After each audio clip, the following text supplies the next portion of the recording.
Propósitos soberanos de Dios, parte uno, y la próxima semana será la parte número 2. También te quiero hacer un comentario, hermano. Si tú tienes alguna duda, con toda confianza, pregúntala, levanta la mano.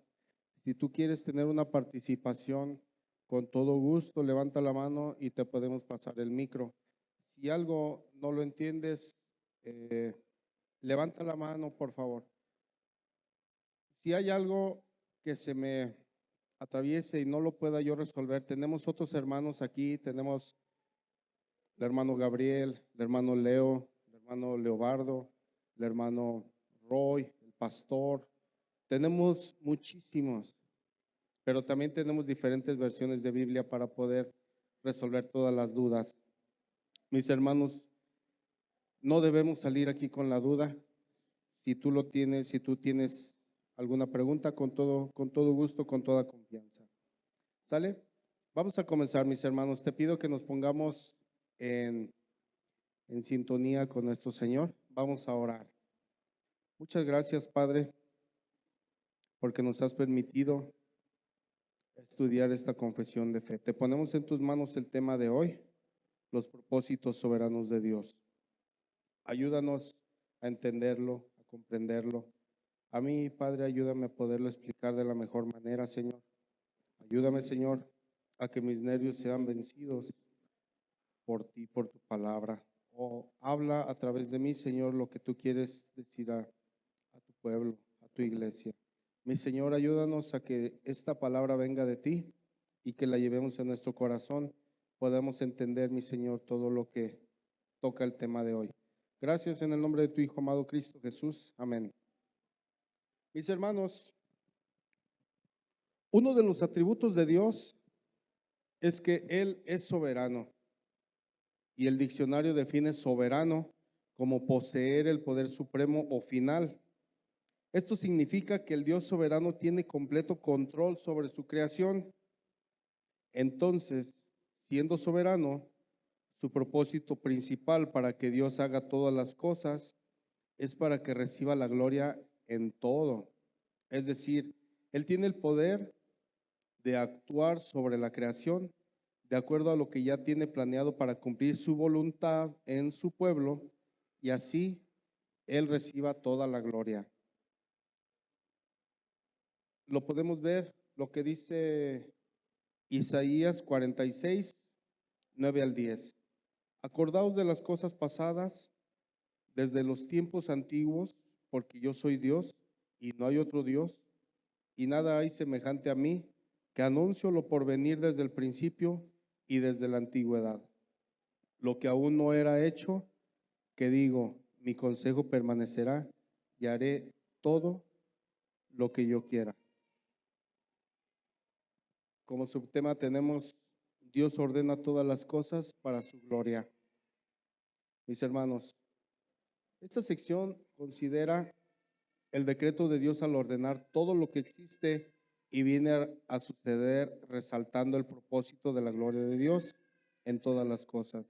Esta declaración describe una soberanía completa que no permite una autoridad que le compita o le ponga trabas o le haga distinciones. Esta afirmación nos dice que Dios sabe todo, por eso hace todas las cosas, preservando la integridad de las elecciones de una persona, las cuales son libres en el sentido de ser elecciones voluntarias y que aún así son conformes a la naturaleza de la persona.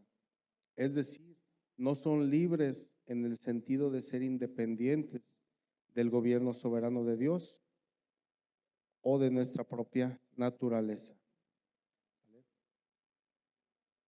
Voy a leer todo el encabezado completo y de ese encabezado lo vamos a ir disminuyendo, desmenuzando de acuerdo a cómo se nos ha pedido, ¿sale? En cada parte. El encabezado completo dice así: desde toda la eternidad, Dios soberanamente ordenó todo lo que existe y todo lo que ocurre en su creación, con el fin de mostrar la plenitud a su gloria. Ok. El punto 81 dice así. Desde toda la eternidad Dios soberanamente ordenó todo lo que existe y todo lo que ocurre en su creación. ¿Qué podemos entender en esto? El plan salvador de nuestro Señor estaba planeado desde antes de la creación.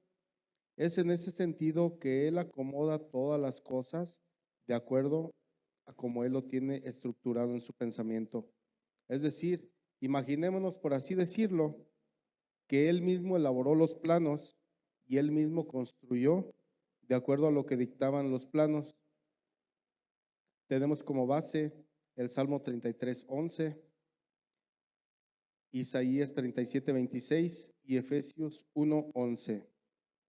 Y lo que dice en Isaías 37:26 dice así: ¿No has oído decir que desde tiempos antiguos yo lo hice, que desde los días de la antigüedad lo tengo ideado? Y ahora lo he hecho venir, y tú serás para reducir las ciudades fortificadas a montones de escombros. ¿Sí? Aquí nos da un claro ejemplo de lo que nuestro Señor desde la eternidad ha ordenado todo, desde el principio hasta el día de hoy y hasta el futuro. ¿Sale? Si alguien quiere tener alguna participación, de verdad con todo gusto, hermanos, nada más, si estoy acá leyendo y no los veo, me hacen una seña, alguien más, ¿sale? Ok, el punto 82 dice así: con el fin de mostrar la plenitud de su gloria. ¿Qué quiere decir con esto? Todo lo que fue creado ha sido con el único propósito de demostrar su gloria con el hombre. Y lo podemos ver en Romanos 11:36, porque de Él y para Él son todas las cosas, a Él sea la gloria por los siglos. Amén. ¿Sí, mis hermanos? Así que Él construyó todo para la gloria de Él mismo. Y como otros puntos de referencia tenemos Éxodo 14, 17, 18 y Salmo 19:1. Continuamos con otro encabezado que dice así. Es del número 83 hasta el número 86. Los planes de Dios son eficaces, siempre llegan a cumplirse y son universales, abarcan todos los asuntos de la naturaleza, la historia y las vidas universales. No, perdón, y las vidas individuales. Ok, vemos el punto 83. Los planes de Dios son eficaces y siempre llegan a cumplirse. ¿Qué quiere decir con esto? Que el plan de Dios existe desde la eternidad y para la eternidad. Es decir, existe igual que Dios, y esto incluye la caída del hombre, el pueblo de Dios, la muerte y resurrección de su Hijo Jesús, para tener el plan de salvación para el hombre y todo lo que concierne para hacer la voluntad de Dios, para que reciba la gloria a través de nuestras vidas. Esto, mis queridos hermanos, lo podemos ver en Isaías 46, 9 a 10, que dice así: recuerden todo lo que ha pasado desde tiempos antiguos. Yo soy Dios y no hay otro. Soy Dios y no hay nadie igual a mí. Yo anuncio desde el principio lo que va a pasar al final y doy a conocer el futuro desde mucho tiempo antes. Y les aseguro que todos mis planes se cumplirán tal como yo quiero. Otros versículos de referencia los tenemos en Salmo 33:11, Isaías 46, 9 a 10 y también Isaías 55, versículo 11. Esto es el punto 83. Como punto 84, y son universales, abarcan todos los asuntos de la naturaleza. ¿Qué quiere decir con que son universales? Que nuestro Dios en su sabiduría y poder gobierna toda su creación y Él por su poder puede dominar todo cuanto Él ha creado. Miremos lo que dice el libro de Job, en 37, versículos 6 al 13, y esto se los voy a leer en la versión traducción en lenguaje actual. Dice así: Dios les ordena a la nieve y a la lluvia que caigan sobre la tierra y demuestren su poder, Así todos se quedan en sus casas y reconocen el poder de Dios. Los animales corren a sus cuevas para protegerse de la tormenta. Con los vientos del sur llega la tormenta, con los vientos del norte se presenta el frío. Dios sopla sobre el agua y hasta se hace hielo. A una orden de Dios las nubes se llenan de lluvia y se van a recorrer la tierra, cubriéndola con sus relámpagos. Y Dios deja caer la lluvia para unos como bendición, para otros como castigo. Sí, mis hermanos, en esto aquí nos dice claramente en este libro de Job cómo el Señor puede gobernar su creación, de tal manera que Él es soberano en cuanto a la naturaleza. Aquí llovió la semana pasada, hermanos. Sí, llovió. Allá en Guanajuato llovió.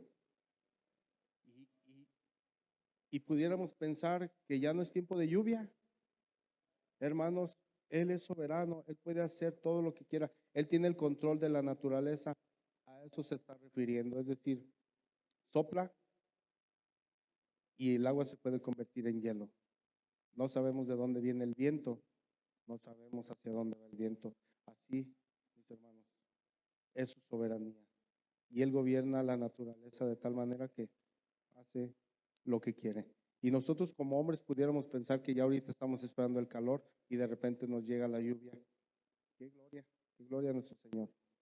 ¿Sale?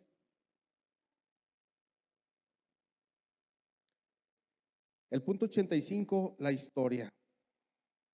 ¿Alguien, alguien puede saber cómo el Señor gobierna la historia? ¿Cómo ha participado en la historia? Hermanos, ¿alguien quiere participar?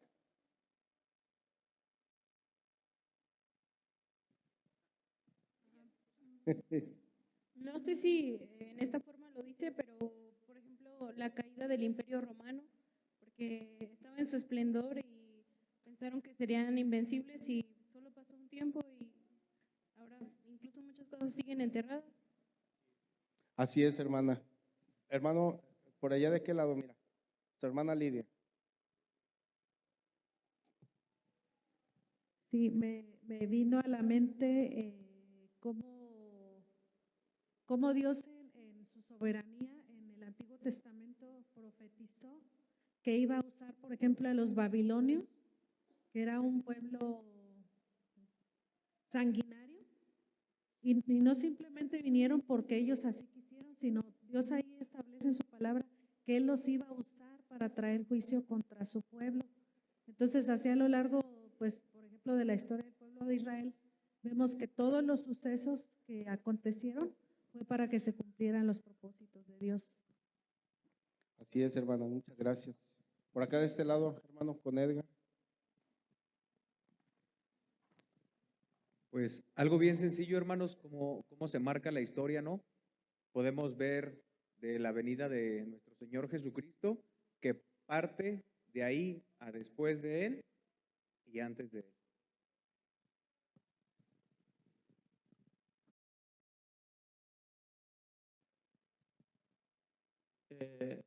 La palabra dice que el Señor pone reyes y Él mismo los quita, así como hizo con Faraón.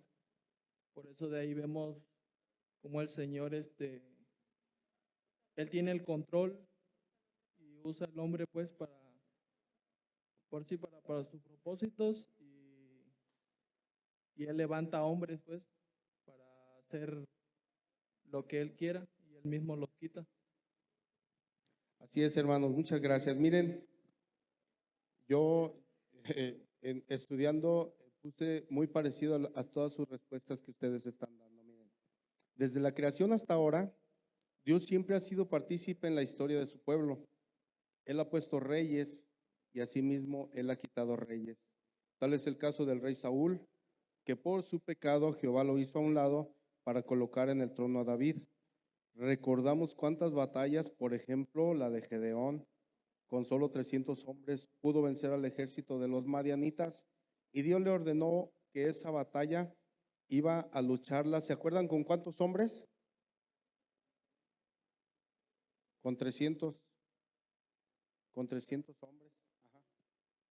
¿Y todo para qué? Para que con pocos hombres todos se dieran cuenta del gran poder que tiene Jehová y con eso demostrar la gloria de él. ¿Sí? Tanto, mis hermanos, como dice el hermano Leo, tanto ha influido Dios en la historia que desde Adán y Eva y hasta el día de hoy está dividido como antes de Cristo y después de Cristo. Y lo podemos ver en el Salmo 33 del 10 al 11. Dice así: Jehová hace nulo el consejo de las naciones y frustra las maquinaciones de sus pueblos, de los pueblos, perdón. El consejo de Jehová permanecerá para siempre y los pensamientos de su corazón por todas las generaciones. Como otros versículos adicionales está Salmo 33 del 10 al 11 y Proverbios 21, 1. El punto 86, hermanos, y las vidas individuales. ¿Esto a qué se refiere? A nuestras vidas. ¿Sale?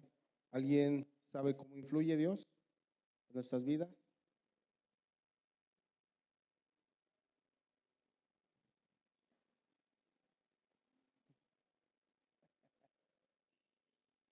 Bueno,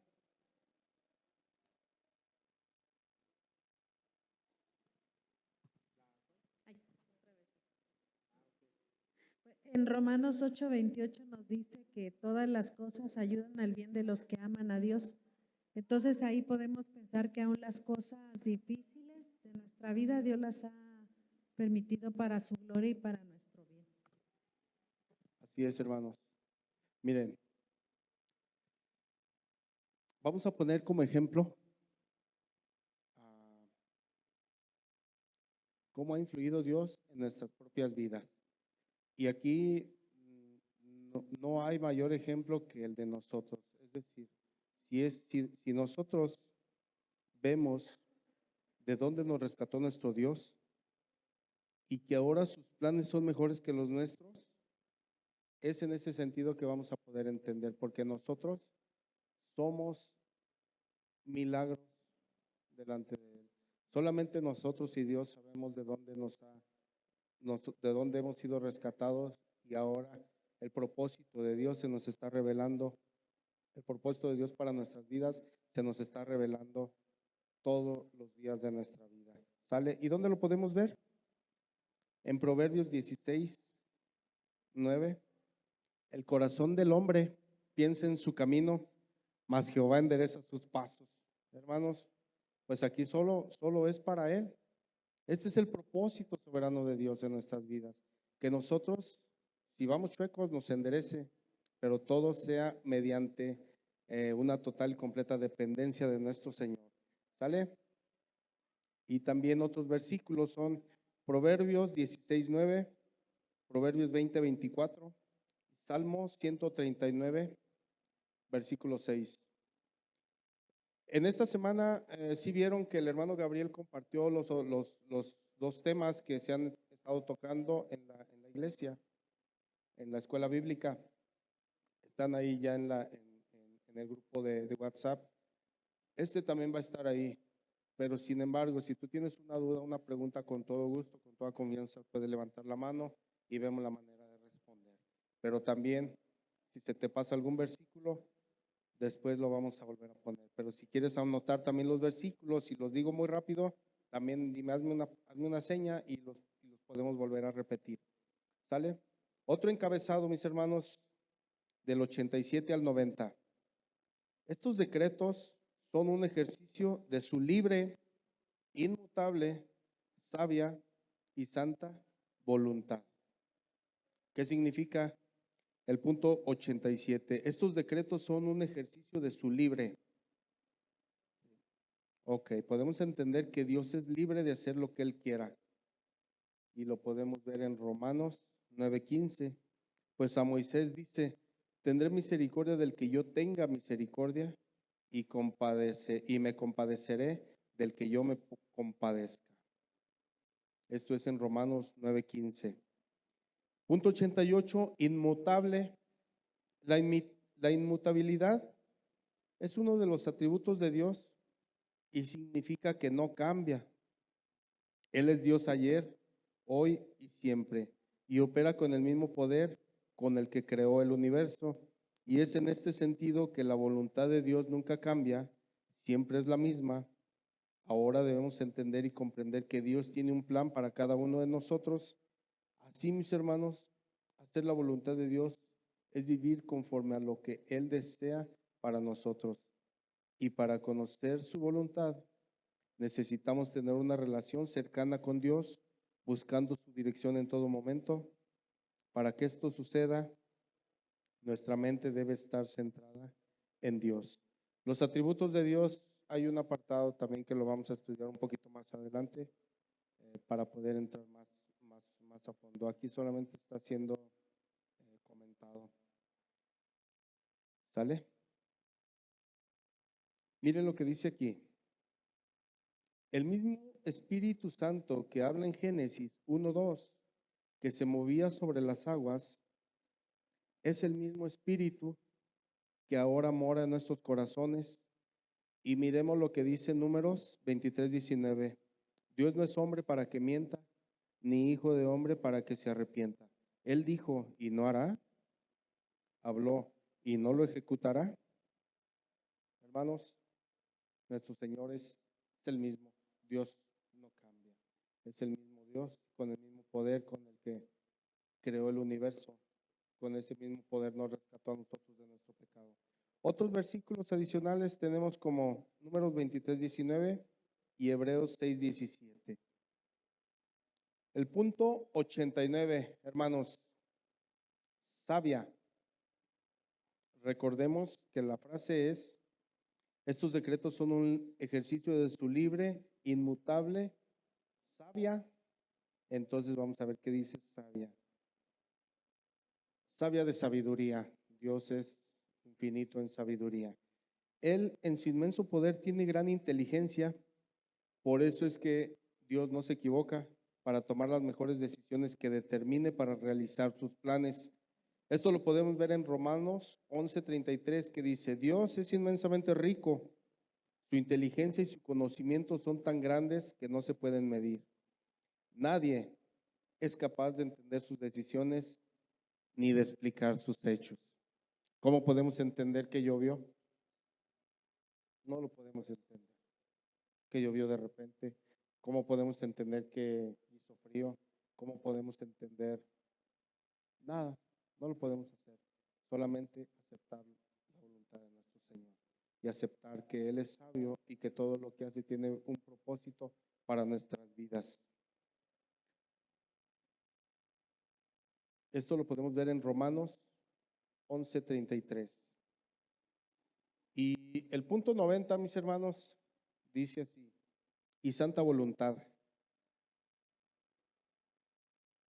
Que si leemos toda la frase, dice así, estos decretos son un ejercicio de su libre, inmutable, sabia y santa voluntad. Entonces, el punto 90, que termina y santa voluntad, dice, solo Dios desde la eternidad, por el sabio y santo consejo de su voluntad, ordenó libre e inalterablemente todo lo que sucede. La voluntad de Dios se identifica con su ser, es decir, Dios no está dividido en partes. La voluntad de Dios no está separada de su ser. Todo lo que abarca a Dios es Dios. En la Biblia, en el Antiguo Testamento, la voluntad de Dios se manifiesta desde el principio en la obra de la creación. En el Nuevo Testamento, el Hijo revela la voluntad de Dios. Él vino a hacer su voluntad, lo marca en Hebreos 10:7, y la voluntad del Padre para Cristo es su alimento. Lo podemos ver en Juan 4:34 y Juan 8:29. La voluntad de Dios es que todos los hombres se salven y lleguen al conocimiento de la verdad. Primera de Timoteo 2, versículo 4. El plan de salvación pasa a través de la cruz. Por eso Jesús ruega, no se haga mi voluntad, sino la tuya. Esto lo podemos ver en Lucas 22:42. La obediencia a la voluntad de Dios hace de Cristo la expresión perfecta del amor del Padre. Primera de Juan 4, del 9 al 10.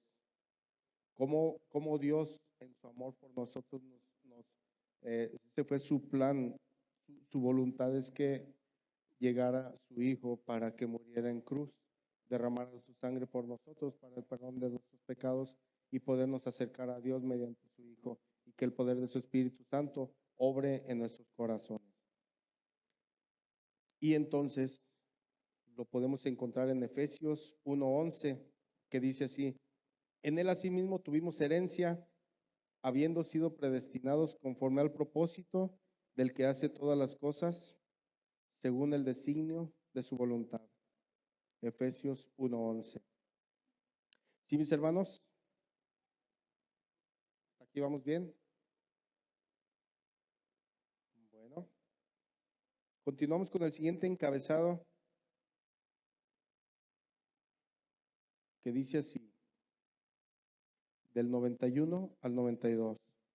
No obstante, en su preordinación de todas las cosas, Dios no es el autor del pecado, y sus decretos no anulan la voluntad de sus criaturas, quienes actúan con el poder de sus decisiones voluntarias conforme a su naturaleza. Es decir, en el punto 91 dice, no obstante, en su preordinación de todas las cosas, Dios no es el autor del pecado. Miren, Dios en su gran poder y misericordia le da al hombre la libertad de elegir lo que puede o quiere hacer. Es decir, le da la libertad de elegir si hace lo bueno o hace lo malo, si comete o no comete pecado. Y asimismo, Dios en la Escritura nos dice que Él nos dará las pruebas de acuerdo a lo que nosotros podemos resistir. Pero, aquí va el gran pero, mis hermanos, siempre en una total y completa dependencia de nuestro Dios. ¿Sí? Es decir, la prueba solamente la vamos a poder resistir con Él. Fuera de Él, la verdad es que no somos nada, mis hermanos. Hermanos, la prueba y la tentación son dos cosas diferentes. La prueba viene completamente de Dios y la debemos superar en dependencia total de Dios.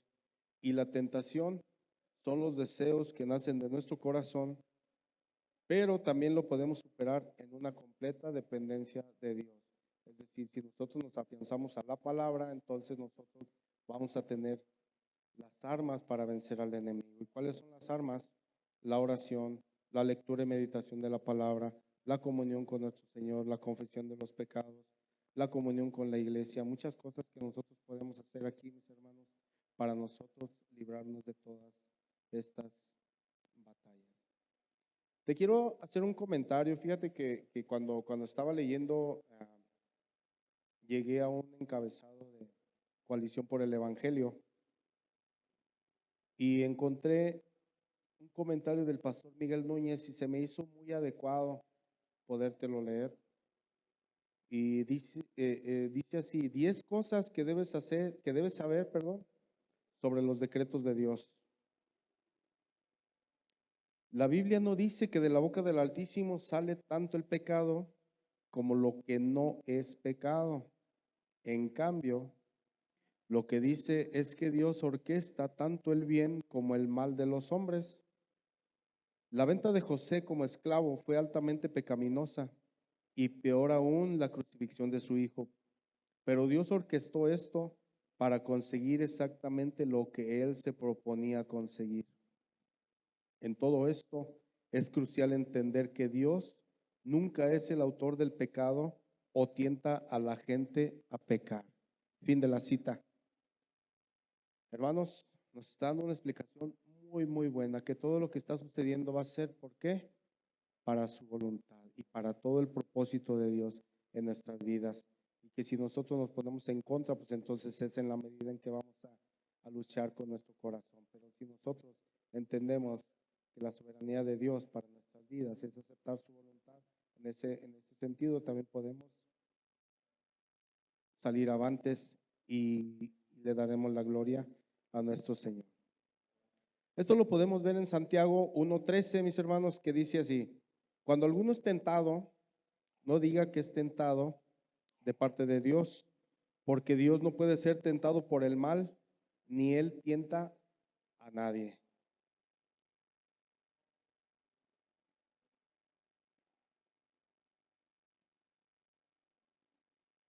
Entonces, los versículos adicionales son Santiago 1:13 y Primera de Juan 1:5. El punto 92, hermanos, dice, y sus decretos no anulan la voluntad de sus criaturas, quienes actúan con el poder de sus decisiones voluntarias conforme a su naturaleza. Dios es soberano, hermanos, y planea todo, pero Él también permite que el hombre sea responsable por sus actos, como lo afirma Santiago 1:14. Cada uno es tentado cuando es llevado y seducido por su propia pasión. Podemos ver como ejemplo a todos los que crucificaron a Jesús. Son totalmente responsables de sus acciones, de sus pecados, aunque todo esto lo haya permitido Dios dentro de sus planes soberanos de Dios. Es decir, Dios permitió que crucificaran a su hijo y permitió que todos los que imagínense nada más, aquellos que lo escucharon en vivo, aquellos que tuvieron un acercamiento con él, fueron los mismos que Dios permitió que gritaran, crucifícalo, crucifícalo, suelta a Barrabás. ¿Se acuerdan de esa parte de la escritura? Dios mismo permitió que ellos orquestaran esa maldad contra Cristo y poderlo crucificar. ¿Por qué? Porque la crucifixión estaba dentro de los planes soberanos de Dios. Te quiero comentar otra parte de este mismo comentario del pastor Miguel Núñez en Coalición por el Evangelio, que se titula 10 cosas que debes saber sobre los decretos de Dios. Y otra partecita muy pequeñita dice así: los decretos de Dios son cosas que Él ha dispuesto, son propósitos declarados por Dios desde la eternidad, de tal forma que Él conoce, ha organizado y ha orquestado desde siempre todo cuanto ha de ocurrir, ya sea eficazmente. Esto implica que Él directamente hizo que ocurriera o permitiéndolo. Por ejemplo, si yo veo un lapicero rodando en una mesa a punto de caerse y observo su caída, yo orquesté tal caída permisivamente, porque yo lo vi rodar y no lo paré. Pero yo pudiera tomar el lapicero de la mesa y tirarlo al piso. Eso lo hice eficazmente. No podemos atribuir a Dios todo lo pecaminoso que existe, pero Él sabía que iba a ocurrir y lo permitió con un propósito. Dios siempre lo ha sabido todo. Fin de la cita. Es un ejemplo muy bueno. Es decir, si yo veo que se va a caer algo, yo estoy permitiendo que se caiga si yo no lo detengo. Esa es una parte. Pero si yo también agarro la parte y la tiro, entonces de las dos maneras estoy permitiendo que se caiga. Sí, mi hermano.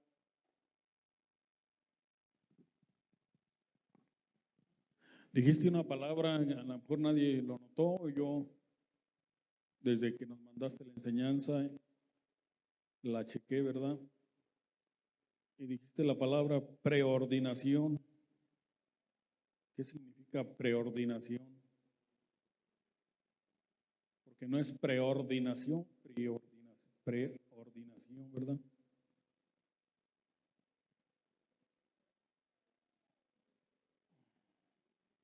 Preordinación. Porque una cosa es preordinación y otra preordinación con I. Y busqué el significado aquí con Google y da el significado de preordinación. Y para no quedarme con esa duda, lo busqué, ¿verdad? Determinar y disponer todas las cosas desde la eternidad para que tengan su efecto en los tiempos que les pertenecen. Hablando de Dios, ¿verdad? Que Él ya había determinado y dispuesto todas las cosas de la eternidad para que tengan ese efecto en el tiempo. Esto fue lo que leí como significado de preordinación, que lo mencionaste y a lo mejor lo pasamos por alto.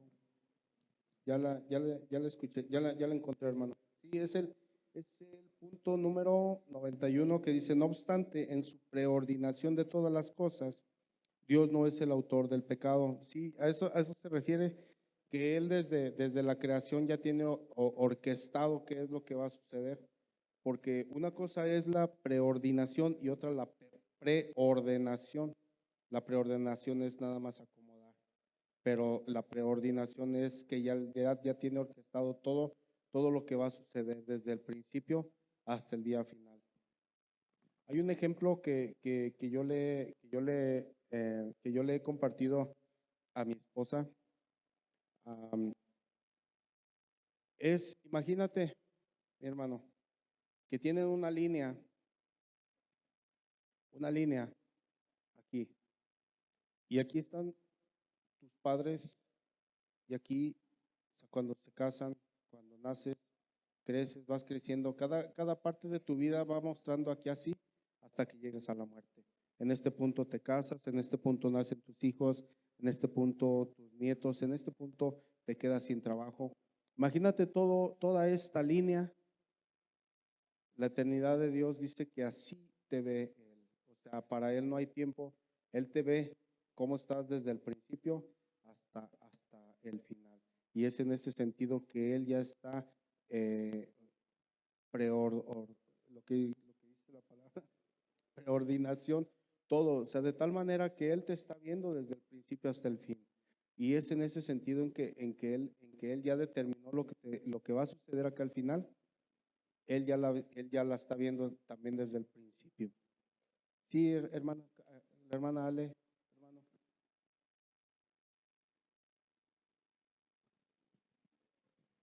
Preordinación es como predestinación, es como sinónimo.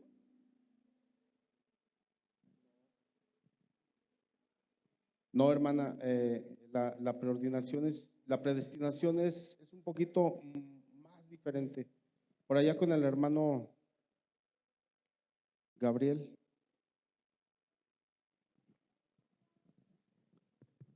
Sí, mira, la pequeña diferencia, inclusive que ahorita me decía mi esposa, a lo mejor se puso de acuerdo con Ale, me dijo igualito. Entonces, predestinación es lo mismo que preordinación, no. Predestinación es que Dios nos destinó a ser sus hijos, ¿sí? Es decir, Él destinó que Carlos, que César, que Dulce iban a ser sus hijos. La preordinación es que Él desde antes de que tú nacieras, Él ordenó, Él orquestó todas las cosas para que tú llegaras a hacer lo que Él dijo que ibas a hacer. ¿Sí me explicó? Entonces, esa es una pequeña diferencia, ¿sí? Entonces, no es lo mismo. Gracias, hermano.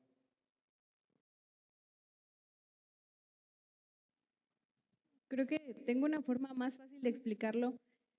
Cuando vemos la palabra ordinario, nos recuerdan los números ordinarios, que es primer lugar, segundo lugar, bueno, o sea, primero, segundo, tercero, y creo que se refiere a que va ordenando los eventos, o sea, como ordinarios a cada uno, porque como tal ordenar, hay muchas formas en que las cosas se pueden ordenar. Entonces siento que es ahí donde está como que la diferencia entre ordenar y ordinario, aunque son similares al final, pero no en lo que nos pretende decir ordinario.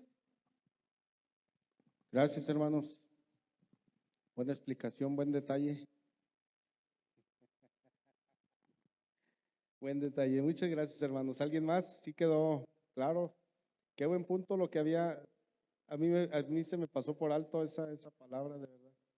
Lo tomé así como que lectura, tal vez ya cuando a veces uno entiende, ¿no? La palabra la das por sentado y la pasas por alto. Pero buen detalle, hermano. Qué bueno que lo comentaste. Ok. ¿Y esto dónde lo podemos encontrar? A ver, hermano. Bueno, aquí en una página de dudas así teológicas encontré, dice preordinar, dicho de Dios, determinar y disponer todas las cosas desde la eternidad para que tengan su efecto en los tiempos que le pertenecen. Entonces, lo que yo entiendo es que preordenar es que Él decretó que iba a hacer esto y así y así. Y preordinar es disponer de las cosas para que tales propósitos se lleven a cabo. Sí, así es. Muchas gracias por su participación. Lo que nos dice Hechos 2:23 en la traducción del lenguaje actual, dice, desde el principio Dios había decidido que Jesús sufriera y que fuera entregado a sus enemigos. Ustedes lo ataron y lo entregaron a los romanos para que lo mataran. Otros versículos adicionales son Hechos 2:23, Romanos 9:14 al 24 y Filipenses 2, del 12 al 13. Vamos a continuar con otro encabezado que dice así. Sus actos de ordenar y gobernar todas las cosas son compatibles con la responsabilidad moral de sus criaturas, de tal forma que Dios nunca condena a una persona injustamente. Estos son los puntos 93 al 94. Y el punto 93 dice así: sus actos de ordenar y gobernar todas las cosas son compatibles con la responsabilidad moral de sus criaturas. Es decir, Dios ordena todas las cosas y gobierna todo de tal manera que su ley es perfecta y todas las personas, tanto judíos como gentiles, tienen la ley de Dios escrita en el corazón, de tal manera que somos responsables y culpables ante Dios por cualquier cosa mala o pecado que realicemos. Esto lo podemos ver en Romanos 3:19, pero sabemos que todo lo que la ley dice, lo dice a los que están bajo la ley, para que toda boca se cierre y todo el mundo quede bajo el juicio de Dios, mis hermanos. Esto lo podemos ver en Romanos 3:19. El punto 94 dice, de tal forma que Dios nunca condena a una persona injustamente. Al estar alejados de Dios, estamos entregados a Satanás y estamos muertos en nuestros delitos y pecados, pero al llegar en arrepentimiento y fe a nuestro Señor y reconociendo su sabiduría, es que nos restaura y nos incrusta en su pueblo, teniendo así el regalo de su justicia y gracia, haciendo con eso la voluntad de Dios. Y ahora, como sus hijos, estamos en una santificación progresiva. Y ahora ya no pecamos deliberadamente y con esto recibimos su justicia. Miremos lo que dice Daniel 4:37 en lenguaje actual. Por eso alabo y adoro al Rey del cielo, pues todo lo que hace está bien hecho. Él es un Dios justo que humilla a los que son orgullosos. Lo digo yo, el rey Nabucodonosor. Otros versículos adicionales, bueno, nada más dos, Daniel 4:37 y Romanos 1:20. Hermanos.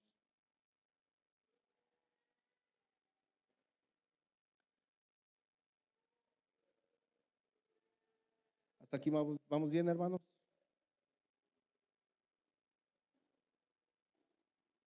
Si tienen alguna pregunta, si quieren aguardarla para el final, con todo gusto lo podemos hacer. El punto 95,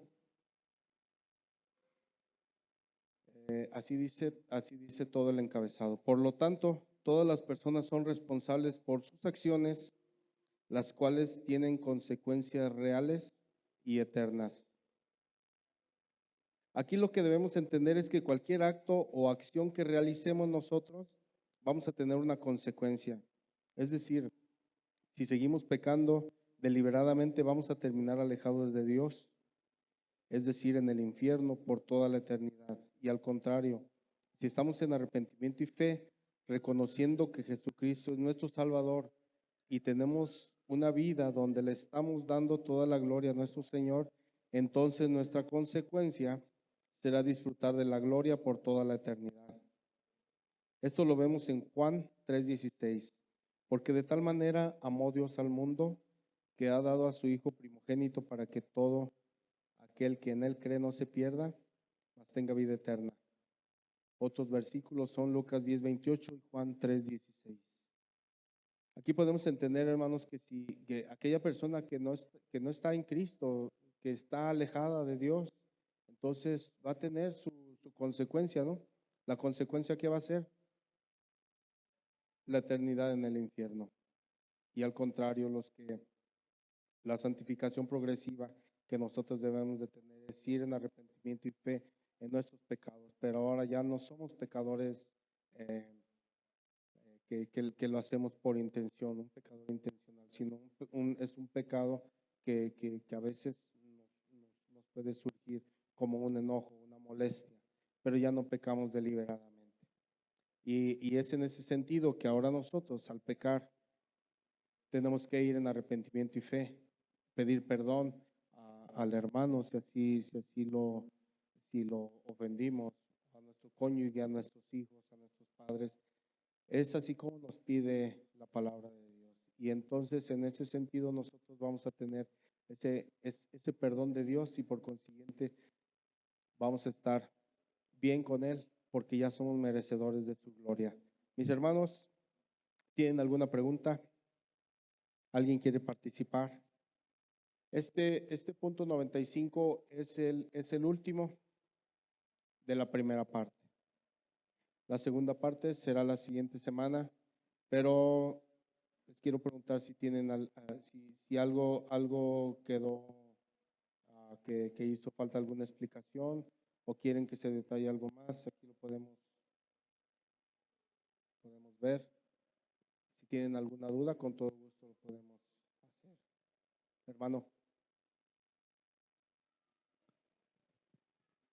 Entonces podríamos decir en resumen, de acuerdo a lo que escuchamos hoy, que en la soberanía de Dios participa su voluntad decretiva y su voluntad permisiva. Sí. Por allá nuestro hermano Gabriel.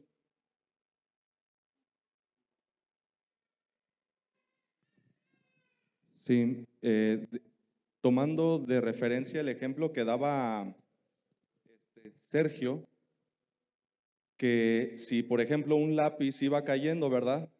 Y tú no lo paras y lo dejas caer, esa sería la voluntad permisiva de Dios, ¿verdad? Y sí, Dios tiene una voluntad permisiva en donde te deja que tú tomes las decisiones que desees, ¿verdad? Y por eso luego nosotros tronamos, ¿verdad? Pero hay otra en donde lo que comentaba Lidia, también Dios es su voluntad decretiva. Simplemente es lo que Él dice y se hace, punto. Quieras o no quieras, ¿verdad? Y eso se puede aplicar a muchas cosas. Es decir, Dios decretó que muriera nuestro Señor Jesucristo a favor nuestro. La pregunta es, ¿quién de aquí tomó esa decisión? Nadie, ¿verdad? Solamente Dios. Entonces sí, hay esas dos, aunque creo que hay una más, pero nos limitamos a ello, ¿verdad? A la voluntad decretiva y a la voluntad permisiva. Pero es muy importante aclarar algo. Que Dios permita algo no significa que Dios lo está aprobando. Eso es muy importante, porque si Dios permite la maldad, si Dios permite que tú adulteres, que tú forniques, que tú codicies, que tú robes, que tú mates, no significa que Dios lo está aprobando, pero sí significa que Dios lo está permitiendo. ¿Por qué? Porque nosotros creemos en un Dios que es el Todopoderoso y que si Él quisiera, Él te hubiera detenido la mano, te hubiera detenido, no sé, te hubiera mochado el pie, lo que sea, ¿verdad? Para detenerte, pero Él no lo quiso y Él lo permitió por un propósito que, como lo decía hace ratito Sergio, Él es sabio y más sabio que nosotros, y en su voluntad, pues su voluntad es más sabia y Él sabe por qué permite que ciertas cosas nos pasen, así como la muerte de a lo mejor un familiar, de un hijo, de un papá, de un esposo, etcétera. Esas cosas Dios las permite, ¿verdad? Y otra cosa es lo que Dios decreta y que sucede en la manera como decía también Sergio, la preordinación. en los tiempos perfectos de Dios.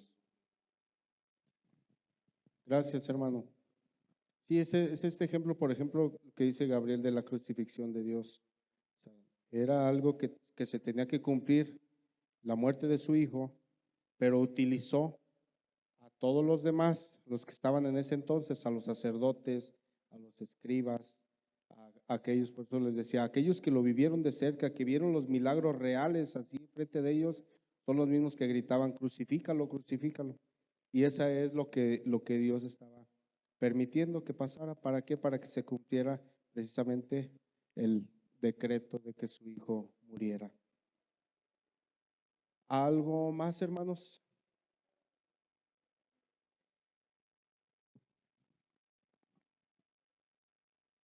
Bueno, entonces